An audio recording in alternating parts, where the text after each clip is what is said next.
you're basically not leading your life.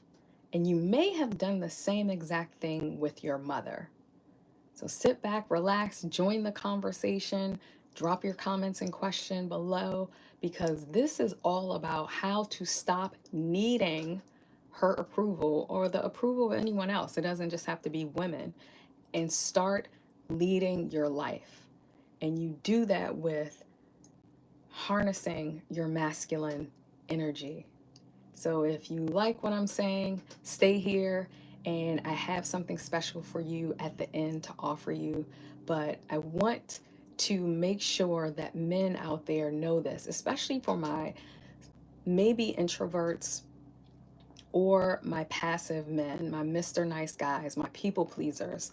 This is a message for you because usually men that carry that type of energy want approval from women.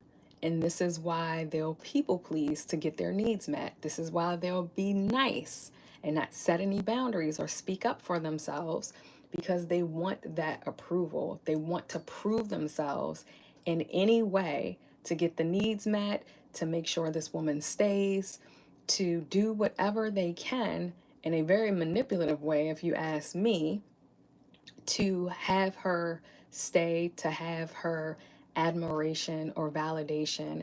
And I know that men out there love to receive, right, verbally and physically from a woman they're dating or with, and hear the words like, I love when you did X, Y, and Z. It made me so happy. But if you constantly need that and you need that to love yourself, then that's something we're going to dive into today because I go into the why that may be happening and how it is and could be directly connected to your mother or your caregiver from when you were a little boy. So, one point I want to make, one of the most important points, but not just the point, is approval seeking is opposite of masculinity. If you can think of any masculine man that's in your life, or maybe even that you've seen depicted on TV, masculine men don't give a fuck. Like, they don't care about who likes them, who dislikes them. They're self sovereign, right? They know how to focus and lead themselves, regardless if they're getting praise or not, because they're constantly self validating themselves.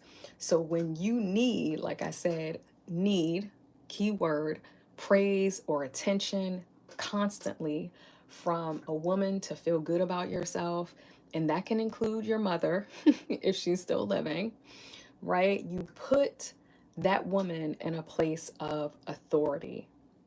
And this is why usually passive men will attract a woman who is deep in her masculine and who, works from that core and stays in that energy, especially in the dynamic of the relationship.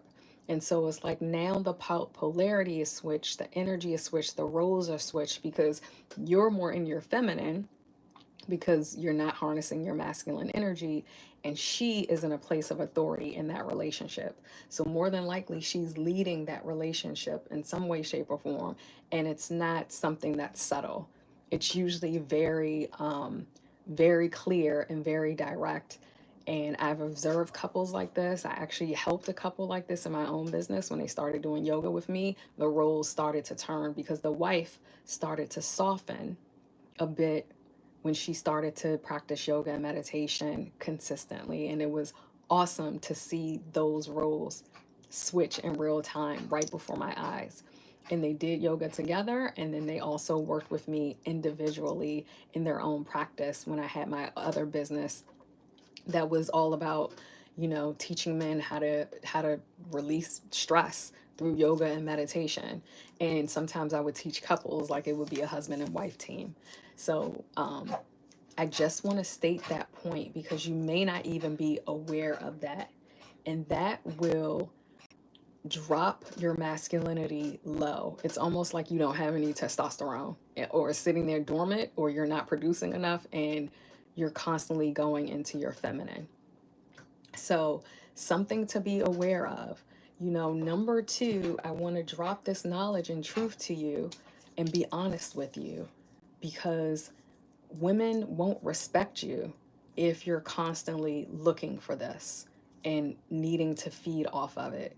So, mother wounds shape your need for validation.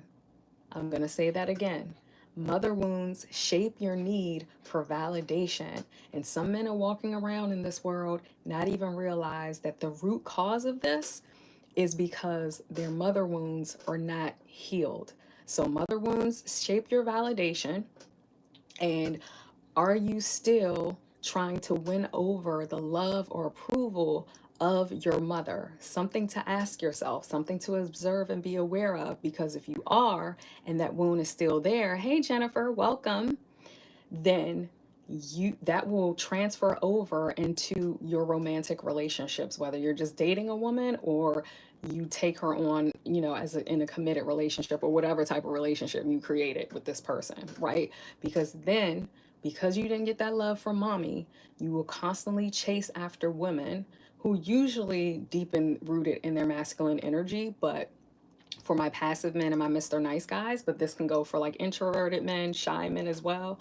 You'll constantly chase after women or a woman who does not respect you. And so when that happens, it's almost like you're doing it on automatic and you expect hopefully that one day that won't be the case. And that is literally the definition of insanity. You're not changing your actions, but you're still hoping and desiring and really secretly wanting a different outcome.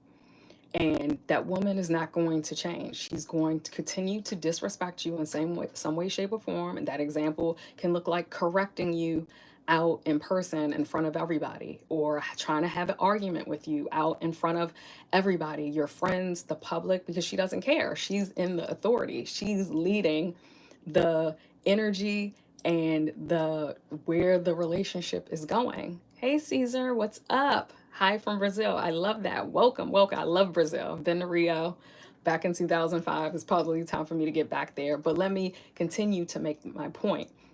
So that's something you be aware of, because it can play out automatically.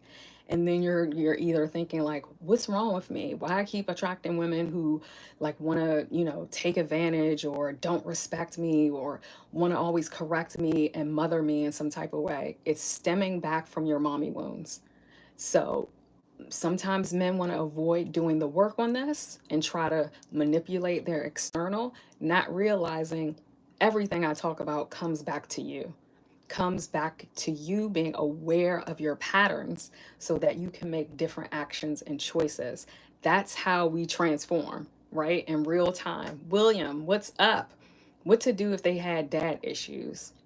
Are you asking what to do if a woman has dad issues or if you have dad issues? So please clarify that and I'll be happy to answer it, because my work stems from my own daddy issues, right? With my dad, right? And this is why I'm so passionate about working with men across the board around things like this, dealing with masculinity, mindset, dating, relationships. If they do, I would say a few things. One, you want to always go into relationships with standards. So this is the problem when nice guys, people pleasers, passive men usually don't have boundaries, usually can't set boundaries, and then whatever standards they have are like going out the window, because standards are about you in a relationship, and it has to do with what you will and won't accept in a relationship. So obviously, if your partner or the girl you're dating has daddy issues and you become aware of that somehow, because it's playing out, right? It's going to play out with each other in your relationship. You have a few options. Remember, you always have a choice. If you're masculine men lead their life. So you can either leave her alone. I don't know how deep you're in the relationship. I would say if that's playing out toxic wise, especially in the beginning when you're just meeting her, dead it, because it's going to stop the headache instantly, or whatever resistance or disarray you're feeling within yourself and also in the dynamic of the relationship.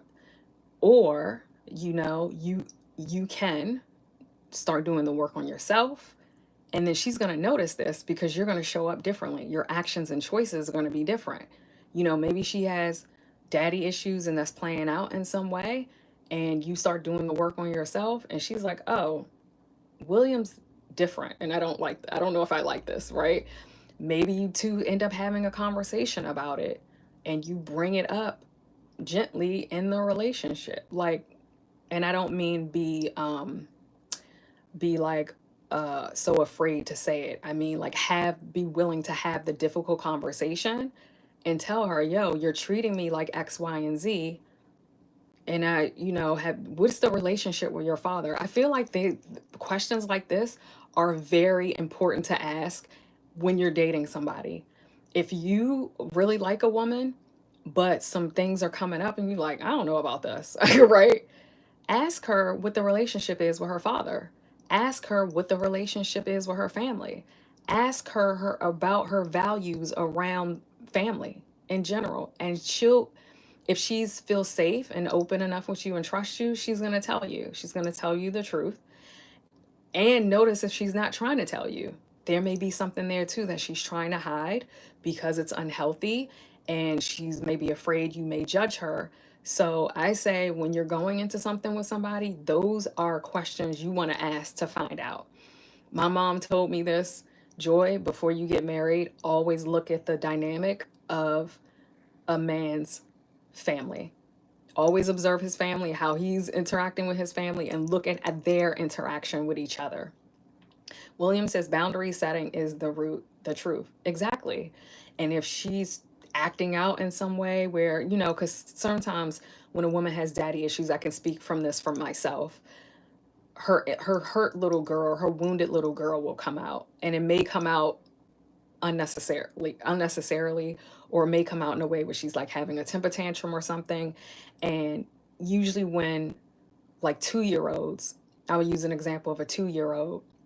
That's why they call this the terrible twos, because they're trying to find their independence. So they'll push back on their parents and be like, no, blah, blah, blah, blah. If she's doing something like that, that's something you want to be aware of. It's called protest behavior when they apply it to children. And protest behavior is about they're doing something that's trying to get your attention, right? That's maybe even trying to earn your love or get your approval, but it's something like it ends up in like it's like an argument. Like, notice if she's like picking an argument with you or she's having some type of temper tantrum, that's you being, if you're working on yourself too, you being aware, okay, like her wounded little girl is coming out, and this probably has nothing to do with me.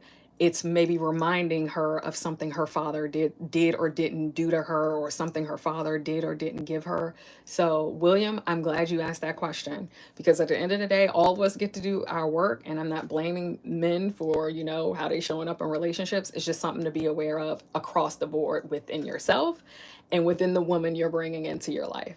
So, very good question, because I've definitely done that where I've gone into like a temper tantrum in the past before I started really working on myself in some way, shape, or form to get attention, because I didn't get that attention or love and affection from daddy because my parents got divorced when I was 8 years old, and nobody really told me. My father kind of like, he was already traveling because he was in the Navy, but he kind of like rolled out, right? And now he's expressed to me why that even happened. So I'm not mad at him about it. Like, we've renewed our relationship, but we didn't talk for well over 20 years, if more. So William say, go on, you're on. So thank you. That was a very good question. It's something to be aware of. So when whatever the relational dynamic is with our parents, and usually when we didn't get our needs met in some way, we will try to get that from our partner. We will even end up, if we're not aware, putting that expectation on our partner to satisfy our needs because daddy didn't give me this or mommy did X, Y, and Z. It's almost like you're adults, but your inner child wounds come out and you're playing in the same sandbox together, arguing or having tantrums with each other. And it can ruin relationships. It can ruin marriages if you're not aware of it. And it's constantly like, then you start trauma bonding. You're feeding off that. It becomes like an aphrodisiac for unhealthy relationships. And it can be it can get to the point where you end up in an abusive relationship if it's very, very, very toxic. And I don't necessarily mean physical. It can be verbal abuse. I've seen this out in public where a couple's out And a woman will just like yell and disrespect her husband, like out in public around everybody. And I'm always like, yo, he a better man than I would be. You know? Because there's no reason for that. Right? You can do that behind closed doors. If somebody pisses you off and you're like, if I was a woman and a man, my partner did, I'd be like, babe, can we talk about this later? So, or I would bring it up later behind closed doors because it's nobody's business. So remember, if you have mommy wounds, they're going to shape your need for validation from women. And if you are expecting it to change and not changing yourself, that is the definition of insanity. You are expecting a different result and trying to manipulate your external circumstances in your relationship for some reason instead of coming back to self, working on yourself and looking at it like taking responsibility and like, yo, I'm the common denominator in this. I keep attracting Becky, Sally, Lisa, and Keisha. All of them have these same traits. It can't be just them, right? I can't just blame them. I got to take responsibility. Something's really off here if all of them end up being like toxic or overly masculine, whatever, right? You know your patterns with women, right? You know what type of women you're attracting. And I had to look at that too because I was constantly attracted or something like it was like shiny object syndrome to unavailable men emotionally, physically sometimes, and it's something I had to take a hard look at, and it would break my heart because they would being that they had this pattern, I would allow them to come into my life, get into this thing with them, and I would leave heartbroken. I would be so upset, right? But I'm putting that expectation on them, wanting them to show up and change. And instead of being like working on myself and having these standards and being like, this is not okay. This is not the type of man I want to attract. It took me a long time to realize that. And I still have to catch myself and be like, this isn't it, right? How do you know all of this? William, such a great question. It comes from a lot of observation. It comes from doing a lot of work on myself. I was in group therapy. I was in therapy that moved me into, before that, I did a self-development program that kind of like opened me up to all of this. And I came out of that self-development program, I started one of the goals I had, because they have you like, more or less, long story short, they have you like list all these goals out when you get to a certain level and you create the results in 90 days. And one of the things I put was like, I want to reconnect with my father. And I came out of that program talking to my father again, even though we hadn't really repaired our relationship, but we had seen each other and we had talked, and it had been, like I said, well over 20 years. So anything is possible. So that's how I know all of it, from doing a lot of work on myself. That led me to group therapy, to yoga, to plant medicine, working with like sacred plant medicine from the indigenous. And I constantly still work on myself in any way that I can, or I also hire people, And also working with men has helped me a lot on this. I read a lot of material, books, listen to a lot of podcasts that are for men to try to understand what subjects are coming on, what's in the conversation around supporting men and helping them. What are they going through? Reading articles, doing research for my own content, and just like wanting to be curious about it. And so now you're doing it. Keep going. Thank you. Thank you so much. And that's why I started going live like a week ago every day on YouTube to have these conversations, because I want my message to go wider and longer so that, men realize this, because relationships are a part of our lives, right? We have relationships in every way, shape, or form, whether with ourselves, other people, family, friends, lovers, partners, business. So it's very important. And I know a lot of men have isolated themselves. So I even encourage men to, I don't have one, to try to find a men's group or a men's meetup, and be around other men that you want to become, right? So I always heard, like, if you're the smartest person in the room, you're in the wrong room. So like that helps you up level, but also men actually, I'm learning, enjoy my perspective. Not everybody, because a lot of men have come on my content and be like blah blah blah blah blah blah blah, and that's okay. It allows me to drop into my feminine energy and be like, this is not him. This is not his adult self speaking. This is his wounded little boy projecting onto me because my content has triggered him in some way. And I'm blessed that they do that because at least it planted a seed, right? Even if I'm not the coach for him, this is not the channel for him, this is not the content for him, but maybe it planted a little inkling of a seed. And later on, that seed will grow and blossom and allow him to change and not be so resentful or blaming women or telling me I have no business, helping people. How should men harness their masculine energy? Well, Jay, welcome to the conversation. One point I actually made when I opened up this live is you got to stop seeking approval from anybody, including women across the board. And the reason why is if you notice you have any masculine men in your life, or even in entertainment where you're watching a movie, you're like, yo, he's fucking badass. You notice that that masculine archetype or avatar or somebody in your life, one thing they are very clear on is they're clear, they're focused, they're self-directed, and they don't give a fuck about anybody's opinions. And they don't have to be a dick around that. They just have this air and energy and confidence about them. So that's something you want to take on and practice. And one of the things I talked about is being able to set boundaries, being able to state your truth, being able to be like, nope, that's not fucking cool with me, and this is why, and I'm going to tell you why, right?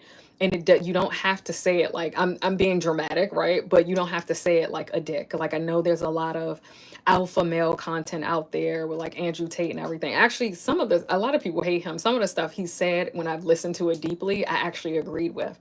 But I know he's a big persona because, right, that's feeding into him going viral and everything. I don't even think he's really like that in person. So that, like, that's the extreme of it, but be self-directed, have a purpose, constantly working on yourself, which I'm glad you asked that question, Jay, because it goes into my third point about around this talk anyway, is like leading your life gives you masculine authority. It puts you back in the driver's seat of your life, because have you ever noticed it if you've been with a woman, or maybe your friend has been with a woman, and you're like, yo, she's running the show and she's the main character in his story, which it should not be. Women are a beautiful addition to your life. And the reason why I say this is I actually got this realization, and like, that's actually correct. When I read the I'm blanking on David Data's first book, The Way of the Superior Man. I read that book in 2 weeks. It's excellent. I highly recommend getting that book. But in one point he made that always stuck with me, the takeaway, it was in a chapter, and he was talking about women want to be a priority, not the priority in your life. And that's actually very true. Yes, we want to be a priority. We want to be taken into account with your life, like especially if you're working to like include us in your life. But if you're making a woman your mission and your priority, that is a problem, because she's the main character in your life now, and you're surrounding your life around her, as opposed to you building your own life through your purpose and your mission. You're being self-directed and you're bringing her into your world, because women actually want to join your mission if it's something worthwhile, right? They want to be a stand for you, and a good woman, a healthy feminine woman, wants to support you and you self-actualizing and going far and long in that mission and that purpose, right? Look at powerful men who have good women standing by their side. But you also got to know when you meet that quality woman and still treat her like a queen, but she's not the mission and the purpose of your life. And so when David Data made that point in his book, and most women would read that and be offended. And he was like, most women are going to tell you they want to be the priority. They don't, right? It's almost kind of like a test. We just want to be included, like in your mission, in your life. And women observe if you are opening up a space for them in your life. But they may say it to you. They may not say it, right? They may have that protest behavior and have a temper tantrum, or they may say to you like, I'm feeling disconnected from you because we're not spending enough time together, right? That's her letting you know you're not keeping the space open for me and for us to work on our relationship, to like build our relationship and keep that connection. So I hope that answers your question of how you can constantly harness your masculine energy and some very practical steps you can do that. Because I said like a macro way of doing it. Micro, you do things that's going to help you build your testosterone or harness that energy. Like you work towards your mission, you set weekly and monthly goals and work towards achieving them. Even if you don't hit it, that's fine. The growth and the real work is in the process of you working towards that goal. So if you have a financial goal you really want to get to, I have a financial goal I set. Like that's me being my masculine energy. I have a financial goal I set every month for myself. So things like that. Go work out at the gym. I always say this, an encouragement to definitely work on your body, right? That's going to help you use your testosterone and also your sexual sensual energy in a new way where you're just not releasing it, right? When you have sex, because actually if you have sexual discipline, that's going to help build in your body, and then boom, you can release it in another way. So working out, building muscle, strength training is a great way to harness your masculine energy. Also doing some type of martial arts, or even like I encourage men to do this, even like going to the shooting range by yourself or with your friends, or doing like archery or hunting, or going out into the woods to, work on your survival skills. Those are things, real life practical things you can do to harness your masculine energy. Listening to or reading books or listening to books or podcasts and stuff that talk about these type of things, and like having examples of what masculinity means to you, and how you want to express that, and how the results you want to create in your life through using that energy, right? If you want to build a business or something, work on that, like set goals. That's definitely gonna help. Do the hard things. I always say that's going to help you harness your masculinity, because without risk there's no reward. So that, I hope that answers your question, and you can start to, think about some ideas, or, ask your friends, see what they're into, like even like going axe throwing. I went axe throwing with a dude I like dated at one point. He was terrible, but like something like that, like you get to be bad at to get good and put in the reps. That's like, masculine and manly. Like boxing, I box. I've been boxing since 2018, but that's really like a masculine thing, right? Because it's testing your strength, your endurance. You do conditioning work there, depending on what type of boxing you're doing. So like that, or martial arts, anything where you get to use your hands in a way, and your strength in a way, can really help you, with that. And I always encourage men to get their testosterone levels and all that stuff tested, because if you don't know where you are, you're not going to know where you want to go. So some things to think about, Jay. Thank you for answering that question. I hope that answers your question. William says, if you sit at the table and can't recognize the sucker, then you are the sucker. That is so true. Right. And I even talked about that. This is a way to harness your masculine energy, but a very different way, in my live yesterday, where I was talking about when women secretly desire you, they're going to do these subtle cues. And I was, I've always encouraged men to understand a woman's psychology. We are very complex individuals. And so I use the example of like you playing checkers with her, not you playing chess with her, not checkers. I used to date a man who played chess, and he was a very successful businessman, but that has you think, right? And be able to use those moves strategically. So, like if you play chess online or out in person, like that's a great game to help you master the game of life. And so, also, Jay, to come back to your example, your question about how should a man harness their masculine energy, self mastery, being the master of yourself and knowing what you want to master in your life. Is it finances? Is it business? Is it your spiritual journey? Is it your mental, right? Is it your negotiation skills? Like, have goals like that and know what you want to master in your life, so that you can work on it every damn day, like your life depended on it, to get better at it and to be able to master it.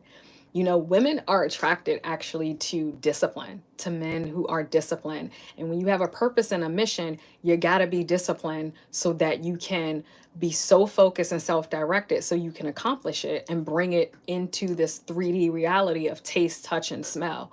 And I want to go back to that example. Like, the point of this whole talk, when you start leading your life, you naturally become attractive to women, right? Respect is going to be there right away because she's going to be like, yo, this man is no joke, right? How he runs his life and how he's relating to me.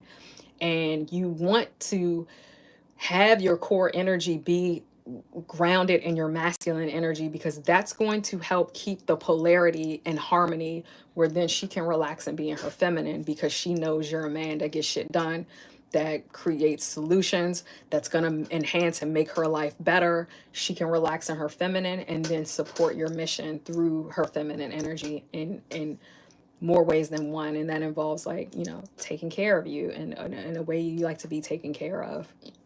So, but you got to be taking care of her too. Right? And passive men and shy men, even, or men who lack confidence, who are highly insecure, this can be a like, I don't want to say their downfall, but a problem in their romantic relationships. So very good questions here. You know, I'll go back over the points. 1, approval seeking is opposite of masculine energy. 2, your mother wounds shape your need for validation. And 3, leading your life makes you harness your masculine energy, hands down. So know the places and be aware of the places you want to work on. Stay creative. Hey Raj, what's up? Robert Greene says creative energy is masculine too. It is, right? You guys just somehow how express it. Like, obviously, that, you know, that's how, you know, men get to are like great artists, right? Look at Prince. He wore heels, but he mastered you harnessing his creative energy through his music, and women loved him. I was like, yo, of course I would. Yeah, I would. If Prince asked me out, yes.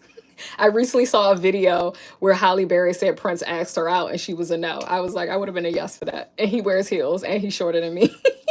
But there was something about him that was so electric because he had a big mission of what he wanted to do with his creative gifts. And I heard he was actually really good in basketball and he didn't take that path, right? Because some way, shape, or form, using his creative energy in that way was, I guess, what he wanted to do and passionate about it. And so he got it done. And this is why people are still listening to his music and talking about him now, because he had a big mission. And you, as you can see, if you know anything about him, he attracted some fucking beautiful women. Like, I never seen Prince with a woman who looked bad, like physically at least. And some of them I saw talk like they were radiant, very feminine, and literally glowing, you know, even though, like, you know, it didn't work out with his wives, but like, he attracted some really hot women. I'm saying that coming from a woman, you know? So I do agree with you. Definitely harnessing and using your creative energy. You know, I bought Robert Greene's book on seduction, but I haven't read it yet because it's like over 500 pages. But I want to buy The Law of Power, or the 48 Laws of Power, you know, because I feel and men to read. Rogers, Stay Creative Mentorship says creativity, talent equals confidence. Absolutely. And that's why I talked about like putting in the reps on what your mission is and what your purpose is. And even if you can't do it full time, like start doing it now, because that creates self mastery, and stuff like that is going to help build your confidence. That's going to help you harness, like, Stay Creative said, your creative energy. And your creative energy is your sexual energy. And so this is why I'm a stand for men being selective and disciplined with their sexual energy, right? If you're constantly releasing your seed, not necessarily producing, releasing your seed, especially to various different women, that's going to wear on your energy, and it may even lower your discipline unless you're really structured and you're like, this woman understands this. And so Green got a new book with 50 Cent. He got another new book with 50 Cent because he had a book with 50 Cent, the 48 Laws of Power. I thought they did a 50 Laws of Power or something with 50 Cent. And yeah, 50 is very masculine, even to the extreme. But he came from the streets and he turned that creative energy, that masculine energy, into being like one of the most talked about businessmen, right? In our time right now. He is a great businessman. He's creating shows. He's getting, definitely black actors like chances. Like he's out there in the community. Like he's up to some big things. And right? He started off making music. So he used his creative energy to get him to where he is. And he is very masculine. Like he definitely even has the air of a man. Like he gets shit done. And he's in integrity with his word. He just seems like that type of person. And to go back to him, use him as an example, he's definitely a masculine man who doesn't give a fuck about being disliked or not, right? He is definitely somebody that does not care about that. That is like, you either take me or you leave me how I am, and this is how I'm going to be. And he shows up like that in his power. So that's another way you can, harness your masculine energy, stand in your power, because it goes back to the point I made. If you don't, and the tables are turned and you're being very passive, then you're giving this woman the authority in your relationship, and then she's going to constantly be in her masculine energy, and she may be even bossing you around and thinking that's appropriate, because the polarity, the relational dynamic, the dance between that feminine and masculine is reversed. And if you're feeling resentment, like you're a passive man and you're feeling like a lot of resentment, then there's something there that's telling you this has to change. So if you are a man out there and you're constantly seeking validation and chasing women who don't respect you, who don't care, you're being walked over as a doormat, this is exactly what we work on in the masculine confidence audit that I have, right? That I'm presenting to you and that I'm inviting you into. It's just a 60-minute coaching call where we go into your blocks around what's blocking you around your confidence and harnessing your masculine energy and being grounded in that masculine presence. We go into your relational patterns with specifically with women, those past patterns and how they're affecting your energy and your choices right now.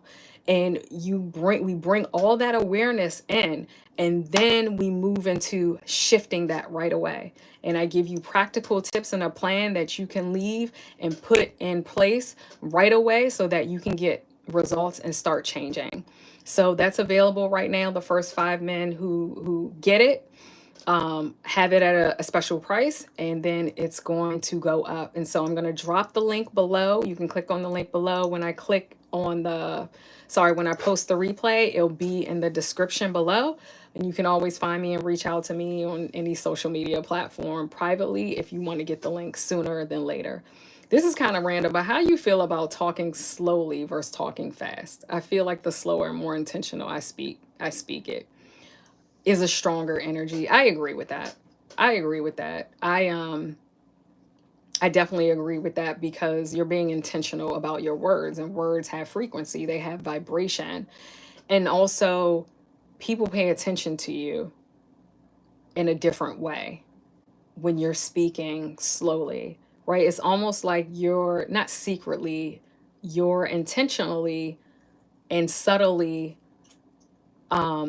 leading the conversation and leading how the energy is in the room or when you're speaking, whether it's online, whether it's in person. And I feel like when you slow down, it allows you to, like I said, really make sense of your thoughts, and then they come out, and they come out more poetically, elegantly. And it also, as far as women are concerned, I feel like it shows that you're listening. Because what I've noticed when I'm in a conversation with somebody, I usually observe if they're like talking fast or wanting to say the next thing before I even like finish my sentence. It's almost like they want to be in a conversation with themselves and they want to hear themselves speak. And so they're not really paying attention to what you're saying. And what made me more aware of that is reading the 5 love languages. The Dr. Chapman that wrote that book, he makes an example of that. I forgot in what love language, but he was basically saying like most people when they're in conversation, or most couples, usually the people in the conversation with each other are just waiting for an opportunity to be able to talk instead of sitting back, listening, active listening, observing, and then responding, right? When you talk like fast all the time, it's almost like you're reacting, and that puts you on automatic. When you're talking slow and you slow everything down, you're grounded and you can lead the conversation easier that way.